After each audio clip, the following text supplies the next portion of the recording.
오늘 설교 제목을 보시고 아마 또 하나님 나라야? 라고 생각하시는 분들이 계셨을지도 모르겠습니다. 지금 저는 계속해서 제목에 하나님 나라를 포함시키고 있습니다. 지금 사도행전의 말씀을 보고 있는데요, 이 사도행전의 말씀이 하나님 나라의 이야기이기 때문입니다.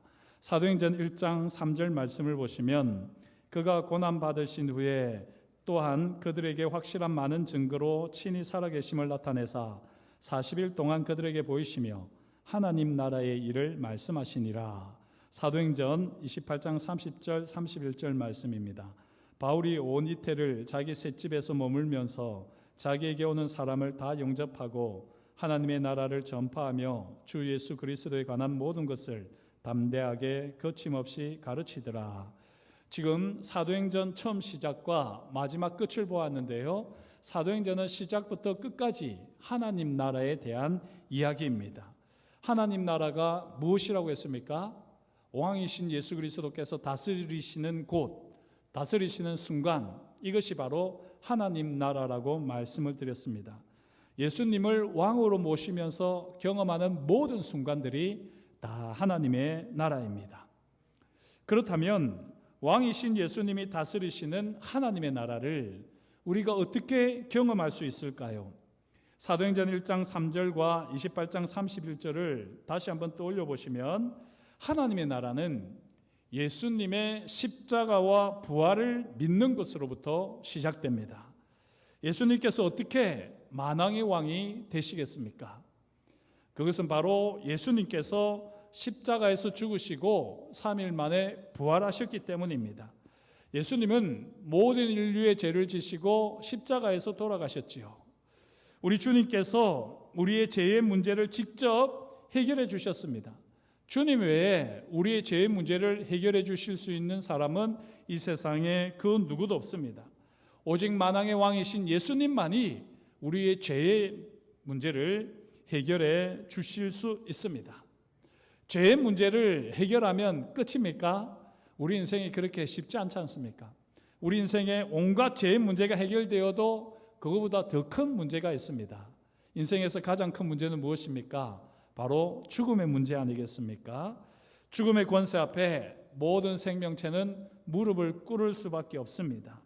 만약에 예수님께서 십자가에서 돌아가시기만 했다면 주님께서는 죄의 권세를 이기신 왕은 될 수 있겠지만 만왕의 왕은 되실 수 없습니다.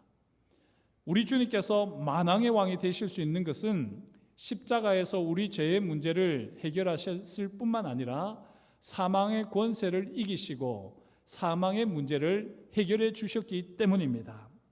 저와 여러분들이 이 십자가와 부활을 믿을 때에 우리는 예수님을 왕으로 인정하는 것이고 예수님을 왕으로 모시며 살아가는 삶을 제대로 살아내게 됩니다. 사랑하는 성도 여러분, 우리가 예수님을 주로 모시고 있습니까?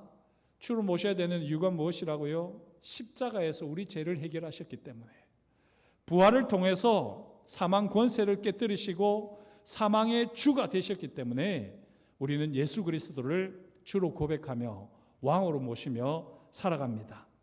저와 여러분들이 날마다 예수 그리스도의 십자가 은혜, 부활의 영광과 능력을 더 풍성히, 더 깊이 경험하시면서 예수 그리스도를 왕으로 모시는 하나님의 나라를 날마다 경험할 수 있기를 주의 이름으로 축복합니다.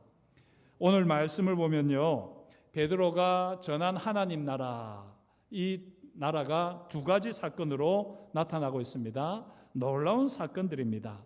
먼저 베드로가 루다에 가서 놀라운 일을 행했는데, 특별히 루다 지역의 성도들에게 갔다라고 오늘 말씀합니다. 여기서 베드로는 예수님을 전혀 모르는 사람들에게 간 것이 아닙니다. 예수님을 구주로 믿는 성도들에게 갔습니다. 그리고 그 성도들 중에는 에니야라고 하는 중풍병자도 있었지요. 그런데 그는 중풍병으로 침상 위에 누운 지가 8년이 지났다, 8해가 되었다라고 말씀합니다. 그러면 이때가 언제쯤이겠습니까? 저도 궁금해서 이 영어로 된 연대기 성경을 보았더니 거기에는 베드로가 에니야를 만났을 당시가 주후 35년경이다라고 되어 있더라고요. 그러면 예수님께서 승천하셨을 때는 언제일까요? 그 영어 성경, 연대기 성경을 보게 되면 주후 30년경에 예수님께서 승천하셨습니다. 다시 말씀드리면 예수님께서 승천하신 이후에 오순절 성령의 강림이 있었고 5년 후에 베드로가 이 룻다로 가서 애니야를 만났다라고 하는 겁니다. 가만히 생각해 보십시오. 이 룻다에 있는 애니야가 중풍병에 걸린 지가 8년이 됐다고 했지요. 그러면 이 룻다에 있는 애니야가 중풍병이 걸렸을 때 예수님은 공생애를 시작하셨습니다. 예수님께서는 예루살렘과 온 유다를 포함해서 시돈과 두로, 이방 지역까지 복음을 전해드렸습니다. 예수님께서 모든 것을 다 아시는 분이신데 이 룻다에 있는 애니야가 중풍병으로 누워있을 때 룻다까지 오셔서 이 애니야를 고칠 수는 없었을까요? 예수님께서는 그렇게 하지 않으셨습니다. 대신에 예수님께서는 승천하신 이후에 5년 만에 베드로를 보내서 베드로를 통하여 애니야를 고치십니다. 이것을 우리가 곰곰이 생각을 해보면요, 애니야가 성도라고 분명히 밝히고 있지 않습니까? 이 애니야가 예수님의 십자가와 부활을 믿고 성도가 되었겠지요. 그리고 예수님의 여러 가지 사역들을 들었을 때에 애니야의 마음에는 모르긴 해도 조금 서운함이 있지 않았을까요? 아, 예수님께서 두로와 시돈까지 돌아다니시면서 말씀을 선포하셨는데 왜 여기는 오시지 않았을까? 예수님께서 오셔서 당장에 내게 말씀하셨더라면 내가 이 중풍병이 확 나았을 텐데 라고 하는 이런 아쉬움이 있었을 겁니다. 우리 주님께서 이 애니야의 바람을 몰랐을까요? 아셨지요. 그래서 예수님께서는 베드로를 감동시키셔서 이 5년 만에 애니야에게 가게 하셨습니다. 그리고는 사도행전 9장 34절 말씀과 같이 놀라운 일을 행하시는데요, 베드로가 이르되 애니야야, 예수 그리스도께서 너를 낫게 하시니 일어나 내 자리를 정돈하라 선포합니다. 그러자 곧 일어나게 되는 놀라운 역사가 있었습니다. 사랑하는 성도 여러분, 여기서 베드로가 놀라운 일을 행한 것이 아닙니다. 베드로는 철저하게 주님이 주시는 말씀을 따라 순종하면서 그 명령을 애니야에게 하게 되었을 때에 애니야에게 있는 중풍병이 떠나가고 그가 곧 일어나게 되는 놀라운 역사가 있었습니다. 부활의 주님께서 이 애니야를 중풍병에서 낫게 하셨을 때 그걸 함께 목격하는 성도들이 있었지요. 그들은 깜짝 놀랐습니다. 그러면서 정말 주님께서 십자가에서 죽으시고 부활하셔서 지금 우리와 함께 하시는구나 하는 이 사실을 깨달으면서 모든 성도들이 다 하나님의 나라를 경험하는 순간입니다. 사랑하는 성도 여러분, 능력의 주님께서 아무 일도 하시지 않는 것 같아서 마음이 무거우실 때가 있으시지요. 많은 사람들이 주님을 만났다고 하고 주님께서 놀라운 일을 행하셨다고 간증도 하는데 왜 주님께서 나의 삶에는 전혀 관여하시지 않으실까? 왜 내 삶의 이 무거움들을 주님께서는 돌아보시지 않을까라고 조금 답답한 심정으로 계시는 분들이 계십니까? 애니야를 기억하십시오. 애니야가 주님 앞에 간절한 마음으로 주님을 기다렸을 때 주님께서는 베드로를 보내셔서 결국에는 애니야를 낫게 하셨습니다. 우리의 삶의 자리에서도 힘들고 어려운 일이 있겠지요. 그리고 우리는 주님을 또 구하겠지요. 주님이 당장에는 응답하시지 않을지 몰라도 부활의 주님, 살아계신 주님께서는 우리의 작은 신음에도 응답하여 주시는 분이신 줄 믿습니다. 우리가 믿음을 잃지 않고 소망을 가지고 끝까지 주님을 바라보며 예배자로 서게 될 때에 주님께서는 베드로처럼 위대한 하나님의 사람들을 보내주셔서 우리의 삶의 자리에 놀라운 역사를 일으키시고 하나님의 나라를 경험케 하실 줄 믿습니다. 이 은혜가 저와 여러분들에게 넘치기를 주의 이름으로 축복합니다. 이제 베드로를 통하여 하나님의 나라를 경험한 사람들이 룻다와 사론에서 복음을 선포하지 그리고 많은 사람들이 애니야를 아는 많은 사람들이 깜짝 놀랍니다. 그리고는 그들이 주님을 믿게 되지요. 하나님의 나라가 더욱더 확장되는 것을 보게 됩니다. 이 놀라운 역사, 복음의 역사는 바람을 타고 욥바에까지 전해진 듯합니다. 욥바에서 다비다라고 하는 여제자가 잘 섬기고 있었습니다. 선행과 구제를 매우 열심히 많이 하고 있다가 갑작스레 병으로 죽게 되었습니다. 이때 공동체는 다비다를 깨끗이 씻어서 다락에 안치해 두었는데요, 저기 루다에서부터 베드로가 놀라운 일을 행한 하나님 나라 복음의 역사의 소문을 들은 것 아니겠습니까? 그래서 두 사람을 급하게 보내지요. 그리고 이 두 사람이 베드로에게 강청을 합니다. 지금 저희 공동체에 다비다라고 하는 여제자께서 갑자기 돌아가셨는데 오시면 좋겠습니다 라고 부탁을 합니다. 만약에 제게 이런 부탁을 했다면 저는 아마 이렇게 대답했을 겁니다. 아니, 사람이 죽었는데 저보고 어떻게 하라고요? 이러면서 저는 손사래를 치면서 따라가지 않았을 겁니다. 하지만 베드로는 주님의 다스림 속에서 아마 주님께 여쭙고 주님이 말씀하시는 대로 그들과 함께 이제 욥바로 내려오게 됩니다. 욥바에 와서 보니 다락방이 눈물 바다입니다. 많은 사람들이 이 다비다의 죽음으로 슬퍼하고 있습니다. 이때 베드로가 사람들을 다 내보내지요. 왜 그랬을까요? 인간적인 슬픔은 하나님 나라에 어울리지 않기 때문입니다. 하나님 나라 백성들은 인간적으로 슬픈 일이 있다 할지라도, 고된 일이 있다 할지라도 그 가운데서도 하나님을 바라볼 텐데, 지금 믿음의 사람들이라고 하지만 이 다비다의 죽음 앞에서 너무나도 슬퍼하고 있기에 그들을 다 내보냅니다. 그런 다음 베드로는 무릎을 꿇고 기도하지요. 무슨 기도를 드렸을까요? 하나님 아버지, 주님께서 저를 이곳에 보내셨는데 제가 이 여인 앞에서 무슨 일을 해야 되겠습니까? 그리고는 제가 기도할 때에 주님의 다스리심이 이곳에 경험되게 해주십시오. 하나님의 나라가 경험되게 해주십시오 라며 기도하지 않았겠습니까? 이렇게 베드로가 기도하고는 주님이 주시는 감동을 따라 다비다를 향하여서 명령을 합니다.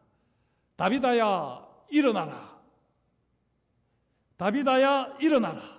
이렇게 명령을 하게 되었을 때 즉시 다비다가 눈을 떠 베드로를 보고 앉게 되지요. 그때에 베드로는 이 다비다의 손을 잡고는 일으킵니다. 그리고 나서 비로소 밖에 있던 성도들과 가부들을 부르게 됩니다. 아마 다비다가 일어나서 이렇게 어슬렁거리면서 그 방 주위를 걷지 않았겠습니까? 그 모습을 보는 성도들, 과부들은 깜짝 놀랄 수밖에 없지요. 죽어서 슬퍼하고 있었는데 갑자기 이렇게 살아나다니, 베드로가 하나님의 사람이요 사도인 줄은 알았지만 이렇게 놀라운 일이 눈앞에서 일어나다니 라면서 깜짝 놀랐을 겁니다. 그러면서 모두가 하나님께 영광을 돌려드리게 되고 욥바에 있는 많은 사람들이 이 소식을 듣고는 또 주를 믿게 되었습니다. 하나님의 나라를 강력하게 경험하게 되었다는 말씀이지요. 사랑하는 성도 여러분, 오늘 이 두 가지 놀라운 사건 속에서 우리는 하나님의 나라를 경험하는 비밀을 보게 됩니다. 지금 베드로는 세상 사람들에게 가지 않았습니다. 지금 베드로는 세상 사람들이 하나님의 나라를 경험하도록 놀라운 일을 행한 것도 아닙니다. 베드로는 성도들에게로 갔습니다. 그리고 그 믿음의 공동체에게로 갔습니다. 특별히 믿음으로 베드로를 초청하는 사람들에게로 갔습니다. 사랑하는 성도 여러분, 하나님의 나라는요, 세상 사람들이 그렇게 쉽게 경험할 수 있는 것이 아닙니다. 하나님의 나라는 먼저 예수 그리스도의 십자가와 부활을 믿고 고백하는 사람들이 경험하는 겁니다. 비록 예수님을 직접 뵙지는 못하지만 예수 그리스도의 십자가와 부활을 믿는 사람들, 그들은 주님이 보내신 믿음의 사람들을 통하여 왕이신 주님이 다스리심을 경험하고 그때의 놀라운 치유와 회복의 역사를 경험하게 되는 겁니다. 하나님의 나라가 임하게 되는 것이죠. 심지어 오늘 말씀처럼 죽은 상태라 할지라도 예수 그리스도의 십자가와 부활을 믿는 하나님의 백성들은 다시 살아나는 놀라운 역사가 일어나게 되는 줄 믿습니다. 사도행전의 또 다른 메시지가 뭐냐면 죽은 자의 부활입니다.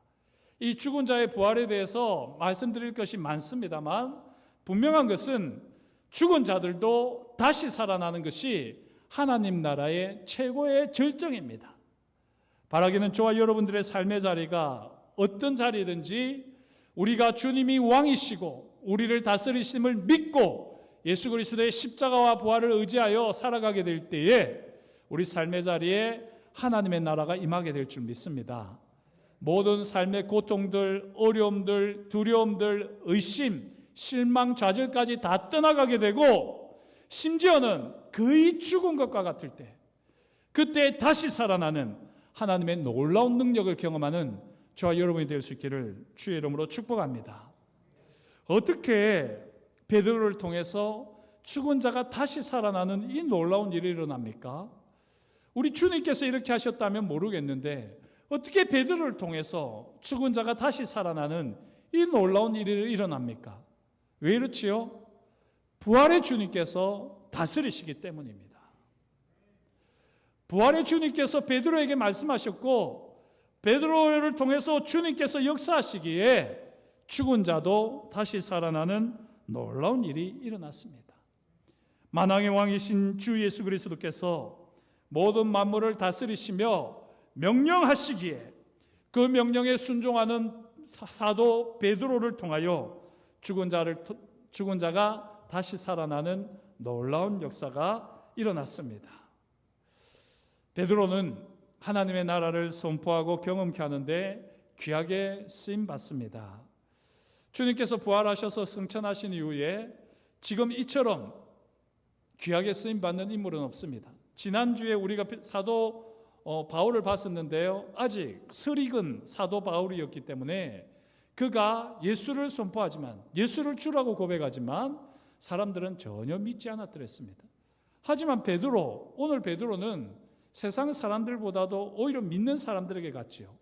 그리고 그들에게 하나님의 나라가 임하는데, 하나님의 나라를 경험하는데 귀하게 쓰임 받는 모습을 보게 됩니다. 현재로서는 베드로만큼 하나님의 나라를 강력하게 임하게 하는 하나님의 사람이 없습니다. 하나님의 나라를 경험케 하는 사도 베드로, 참 귀한 분이죠. 하지만 우리가 성경을 볼 때에 이 베드로를 집중해서는 안 됩니다. 오늘 말씀을 보면서도 야, 베드로가 놀라운 일을 두 가지나 행했구나. 그리고는 베드로에게 우리의 관심을 두게 되면 성경을 잘못 보는 것이죠. 주님께서, 부활의 주님께서 지금도 살아계셔서 베드로를 통하여서 역사하신 것입니다. 우리는 베드로가 아니라 주 예수 그리스도를 바라봐야지 됩니다. 베드로의 희한한 능력이나 권세가 아니라 주 예수 그리스도께서 만왕의 왕이 되셔서 베드로를 통하여 모든 것을 다스리심을, 하나님의 나라를 경험케 하셨음을 우리는 깨달아야지 됩니다. 사랑성도 여러분, 하나님의 나라를 경험하는 사람들은 쓰임받는 사람에게 주목하지 않습니다. 하나님의 나라 백성들은 쓰임받는 사람에게 마음과 시선을 빼앗기지 않습니다. 우리가 주님을 왕으로 모시는 하나님 나라 백성이라면 내가 비록 하나님 손에 붙들려 쓰임받더라도 나의 영광을 구하지 않습니다. 나의 능력을 자랑하지 않습니다. 내가 행한 것이 무엇이든지 모든 영광을 하나님께 돌려드리며 주님께서 지금도 이 시간 이곳에 다스리고 계시다라며 삶으로 고백하는 인생이 되는 줄 믿습니다. 저와 여러분들이 이와 같은 믿음의 삶이 될 수 있기를 축복합니다. 우리 삶의 자리에 지금도 널브러져 있는 분들이 얼마나 많습니까? 신앙생활을 잘한다고 하면서도 사람에게 상처받고 일이 잘 안 풀려서 결국에는 그 마음이 묶인 채 무너져 있는 사람들이 얼마나 많습니까? 질병으로 인하여서 힘들어하시는 분들이 얼마나 많습니까? 관계로 인하여서 그 마음이 산산조각이 난 분들이 얼마나 많습니까? 그분들을 바라볼 때 부활의 주님께서 우리를 보내시는 이 경험이 있기를 축복합니다. 그리고 우리가 주님을 대신해서 주님의 이름으로 그들을 사랑하고 그들을 위하여 눈물로 기도하게 될 때 주님이 다스리시는 하나님의 나라가 임하게 되는 놀라운 역사가 있을 줄 믿습니다. 홍사용 시인을 아십니까? 저도 이분을 잘 알지는 못했습니다만 예전에 나는 왕이로소이다 라고 하는 이 시를 읽어본 적이 있는데요. 바로 이 시의 쓰신 분이 바로 홍사용 시인이십니다. 이 홍사용 시인이 1923년 9월 백조라고 하는 이 잡지에 나는 왕이로소이다 라고 하는 시를 냈습니다. 9연까지 있어서 다 보기에는 시간이 부족해서 첫째 연과 마지막 연을 제가 한번 낭송하겠습니다. 나는 왕이로소이다. 나는 왕이로소이다. 어머님의 가장 어여쁜 아들 나는 왕이로소이다. 가장 가난한 농군의 아들로서 그러나 십왕전에서도 쫓기어 난 눈물의 왕이로소이다. 마지막 구연입니다.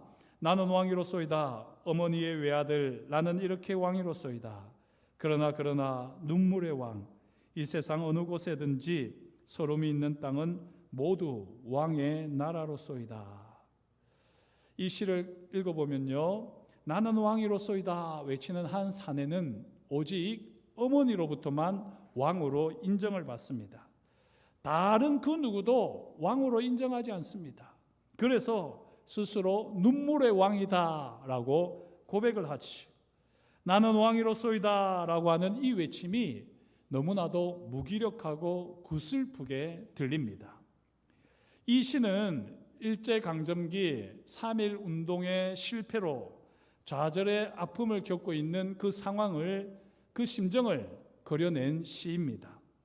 그래서일까요? 마지막 이 세상 어느 곳에든지 서름이 있는 땅은 모두 왕의 나라로소이다 하는 이 마지막 구절은 정말 우리의 마음을 아프게 하지 않습니까? 국권을 상실한 이후에 국권을 회복하지 못하는 슬픈 현실을 처절하게 표현하는 탄식입니다. 저는 이 시를 가끔 읽어보는데요, 이 시를 읽노라면 마치 예수님께서 십자가에 달리셨던 그 사건이 떠오릅니다. 하나님의 아들로서 왕이심에도 불구하고 왕의 권위와 권세와 영광을 다 내려놓고 십자가에 달리실 때, 그 수많은 사람들이 조롱하고 비웃을 때 주님의 모습이 이 나는 왕이로소이다 하는 이 시에 잘 녹아 있는 것 같습니다. 이 홍사용 님이 그리스도인이었는지 잘 모르겠어요. 그런데 왠지 이분이 주님의 십자가를 바라보면서 이 시를 쓰지 않았을까 여겨질 정도로 그렇게 제 마음은 참 아련하게 다가왔었습니다. 그런데요, 이 홍사용 님이 만약에 이 시를 십자가를 바라보고 썼다면 홍사용 님은 또 다른 나는 왕이로소이다 라고 하는 시 2를 써야지 됩니다. 무슨 말씀이냐? 우리 그리스도인들은 이 나는 왕이로소이다 라고 하는 이 시처럼 국권을 상실한 이후에 국권을 회복하지 못하는 슬픈 현실로 인하여서 처절한 아픔을 탄식하는 것으로 그쳐서는 안 됩니다. 우리에게 있는 왕이신 예수 그리스도께서는 십자가에서 죽으셨을 뿐만 아니라 부활하셨습니다. 영광의 왕이 되셨습니다. 사망의 권세를 깨뜨리시고 우주적인 왕으로서 하늘 보좌에 앉으신 분이 아니십니까? 그런 거로 부활의 주님께서 영광 중에 선포하시는 시, 미래의 소망이 가득한 시로서 나는 왕이로소이다 하는 이 시를 써야 됐을 겁니다. 그런 시가 있으면 좋을 텐데 그런 시는 없더라고요. 홍사용 님은 1947년에 안타깝게도 요절하셨습니다. 사랑하는 성도 여러분, 우리가 경험하는 하나님의 나라는 어떤 나라입니까? 지금 우리가 살아가는 이때에 아무도 예수님을 왕으로 인정하지 않고 그들도 보지 않는 슬픈 현실 속에서 우리는 맥없이 살아가고 있지는 않습니까? 사람들이 주님을 왕으로 인정하지 않는다고 우리가 그것으로 슬퍼하고 탄식하고만 있었어야 되겠습니까? 어쩌면 우리 스스로 부활의 주님이 다스리시는 하나님의 나라를 외면하고 거절하고 살아가고 있지는 않습니까? 우리 주님께서는 십자가에서 죽으셨을 뿐만 아니라 부활하셨습니다. 그리고는 죄의 권세, 사망의 권세를 이기신 만왕의 왕이 되심을 주님이 친히 선포하셨습니다. 주님께서는 지금도 하늘 보좌에서 나는 왕이로소이다 라고 선포하고 있습니다. 처절한 슬픔 가운데에서 탄식하는 나는 왕이로소이다 라는 이 고백이 아니라 영광의 왕으로서, 능력의 왕으로서 나는 왕이로소이다 라며 주님은 지금도 말씀하고 계십니다. 선포하고 계십니다. 사랑하는 성도 여러분, 비록 우리 눈앞의 현실이 너무나도 답답하다 할지라도, 정말 앞에 아무것도 보이지 않아서 캄캄하다 할지라도 주님이 왕이심을 기억하며 살아가십시다. 주님이 다스리시는 것이 전혀 느껴지지 않고 전혀 내 눈에 보이지 않는다고 할지라도 주님의 십자가 은혜, 부활의 영광과 능력을 믿으면서 저와 여러분들이 끝까지 인내하며 나아간다면, 찬송하고 기도하고 예배 자리를 지켜간다면 왕이 되시는 주님께서 반드시 하나님의 나라를 경험케 하실 줄 믿습니다. 왜 지금 그냥 슬퍼하고 계십니까? 왜 그냥 좌절의 늪에서 호적거리시려고 하십니까? 십자가 능력뿐만 아니라 부활의 주님께서 친히 우리와 함께 하시면서 하나님의 나라를 생생하게 경험하게 하십니다. 하나님의 나라를 경험하는 매일매일이 되시기를 주의 이름으로 축복합니다. 하나님 아버지, 오늘도 주님께서 우리에게 말씀하여 주시니 감사합니다. 우리의 삶의 자리를 바라볼 때에 주님이 나는 왕이로소이다 말씀하시건만 우리는 주님이 왕이심을 인정하지 않고 외면하며 살고 있지는 않습니까? 죄의 권세를 깨뜨리신 주님, 사망의 권세까지도 깨뜨리신 주님을 우리가 믿고 고백하기를 원합니다. 주님께서 우리 삶의 주인이시오 왕이심을 고백합니다. 우리 삶의 모든 문제들을 주님의 십자가 앞에 내려놓사오니 주님이 왕이 되셔서 모든 것을 다스려 주시옵소서. 하나님의 나라를 경험하는 우리 인생이 되게 하여 주시옵소서. 슬픔이 떠나가게 하여 주시옵소서. 질병이 떠나가게 하여 주시옵소서. 모든 두려움들이 떠나가게 하여 주시옵소서. 왕이신 주님께서 우리 마음을 다스리시고 우리의 가정을 다스리시고 우리의 모든 관계를, 우리의 사업장과 일터를 다스리심을 순간순간 경험하는 하나님의 나라 백성 되게 하여 주옵소서. 그렇게 우리 가운데 일하실 것을 인하여 감사를 드려오며 예수님의 이름으로 기도드립니다. 아멘.